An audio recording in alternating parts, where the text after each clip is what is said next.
Hey guys, Greg here. Today I'd like to talk about an algorithm known as two pointers. And it's kind of silly because we say pointers, but really we mean indices. So generally what you're doing is given some array, and by two pointers, generally we mean that you have one at the beginning, which I'll call L on the left side, and the other R on the right side. And generally they work towards each other into the middle. Now more generally, two pointers is kind of anything where you have two indices, and so you could also argue an algorithm called sliding window is also two pointers, two of them at the beginning, and they kind of slide across to the end of the array. However, in general, when we refer to two pointers, I actually kind of want to replace this with just called the term squeeze. When most people say two pointers, they refer to one index at the beginning, another at the end, and they kind of squeeze towards the middle. Okay, so to learn about two pointers, we're going to solve the problem called squares of a sorted array, and I'll jump this over to my LeetCode video where I show how to solve that problem. So we're given an integer array of nums, and it's been sorted in non-decreasing order. I hate when they say that. It basically just means that it's increasing, but there might be duplicates. So we need to return an array of the squares of each number, also sorted in non-decreasing order. Again, also sorted in ascending order. So if we were given the array of nums as -4, -1, 0, 3, 10, so it is sorted in increasing order, what we want to do is square all those values. So we'd have 16, 1, 0, 9, and 100, and we want those in the order. So notice they're all going to be positive numbers because positive and positive makes positive, and negative times negative makes positive. So you want the sorted order of the squares of all of the original numbers. And the reason that's kind of tricky is because originally it's in sorted order, but if you were just to square them, well, it's not sorted anymore. But there's some properties of it where we're going to figure out how to do this well. Okay, so let's use the same example here. Let's just quickly square the numbers. So we'd get 16, 1, 0, 9, and 100. And let's remove our original list because we really don't need it anymore. So what we have here is our squared numbers. The easiest way to solve this problem, kind of the brute force solution, is just to say, okay, well, we have the numbers. Why don't we just sort it? We can do that in big O of n log n time. You know, it's not the worst runtime. And it would immediately sort it. You could do this in place if you want, or just return a new array. And you are going to get the solution that you'd want. And you could return that, and it'll work in big O of n log n time. Now let's step back to where we got our squares and try to beat n log n. So if you're trying to beat in n log n time, the runtime you're probably hoping is to get rid of the log n part, and you're probably just trying to get O of n. So let's try to get an O of n runtime. Now they're not already in sorted order, but they actually have this kind of clever property to them, where your biggest values are going to be on the outside. So we'll say that we're building up a new array, and the first value will be the biggest value, which is 100. Now we're actually just going to slide this over here, which is why we call this a two-pointer approach. So we're basically using two pointers that are tracking these different indices here. They're really indices. And now from this point, your biggest value is either this or it is this. And by the way, I'm going to call this index as L for left and this index as R for right, or index or pointer. We really mean the same thing here. So we have our two pointers L and R. Our biggest value must be either the array at L or it is the array at R. It happens to be the array at L, and so we are going to kind of plug in that we have that value there. That is our second biggest value, and we move L towards the middle here. We have again that our biggest value must be one of these two, either the array at L or the array at R. It happens to be at R. We are going to plug in our value here, and so we'll move R over to the middle. Our biggest value must be one of these two. It happens to be L. We're going to move L towards the middle, and then we would say, hey, we have that they're equal to each other. So we are going to get our new biggest value, which is equivalently our smallest value at this point, because we are actually at the end of the array. At least we've used all the numbers. And here, it doesn't really matter. If your values are equal to each other, we actually have that the array at L is equal to the array at R, and that could have happened at any stage. That actually could have happened if this was a 16 here. If they were, and say R was over here and L was here, it doesn't actually matter which index we used. So we have R and L pointing to the same value. Let's say, for example, that we just moved L over. It doesn't really matter which index we used. Either way, we're going to run into this scenario where R is now not really named appropriately because R for right is actually on the left. So as in they've kind of done this crisscross thing that we no longer have that L is less than R. And more specifically, we no longer have that L is less than or equal to R. We have that L L is strictly greater than R here, meaning they've kind of done this crisscross thing.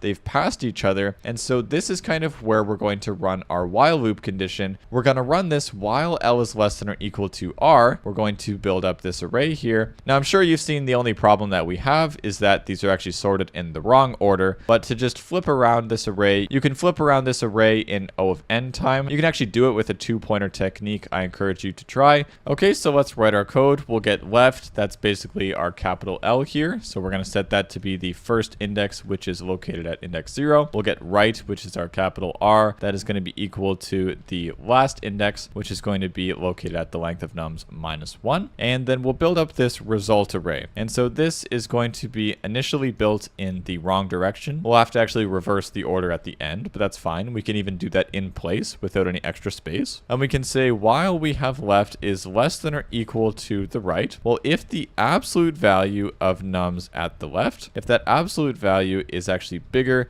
than the absolute value that is at the right, well, that means we want to use the left one. We'll result.append the nums at the left squared. Okay, so that's how you do squared in Python. We're adding to the end of the results list the squared of the biggest value, and we want to do left is going to go up by 1 to move it closer to the center. Otherwise, we're in the opposite case, or they are equal to each other, and so it doesn't really matter what you use if they're equal to each other. So we result.append the nums at the right squared. Okay, so get that squared value on the right, and right is going to go down by 1 to again move towards the center. At the end of this loop here, we actually have used all of the elements. It's just that we have result in the complete wrong order, and so you can actually do a result.reverse, which is going to in place without using any extra space. It's going to reverse the order, and then we can just return the result because it's now been reversed. If we run that, that should work just fine. Every single time we run this, we are either moving left or right towards each other, and this loop completes once they crisscross. So basically, you're going to go through all of the numbers, hence we have all of the numbers in the result. Then that is going to be an O of n thing to do, where n is the length of the numbers. After that, we have to reverse, which is going to be O of n time as well. You basically just reverse it in linear time. There's actually a 2-pointer way to do that if you wanted to write it yourself, and then you can return the result. So ultimately, this is going to be big O of n. Now, the space complexity is actually a little bit interesting here. So we are storing results, and that's the only thing that we're storing. And while it's extra space because we're storing something that the input didn't give us, we're storing the result that we must actually give back. Like, we literally need to give back this result. So no matter who writes this function, no matter what we possibly do, we're always going to use this space because that is the answer. So if you count extra space as any extra space, then sure, it's O of n. But most people would say that this is O of 1 because we'll ignore the fact that this is actually a part of the return. Well, I'm not really using any extra space. I'm just using space that you required us to use. Okay, but there's our code. I hope it was helpful, guys. Drop a like if it was, and have a great day. Bye-bye.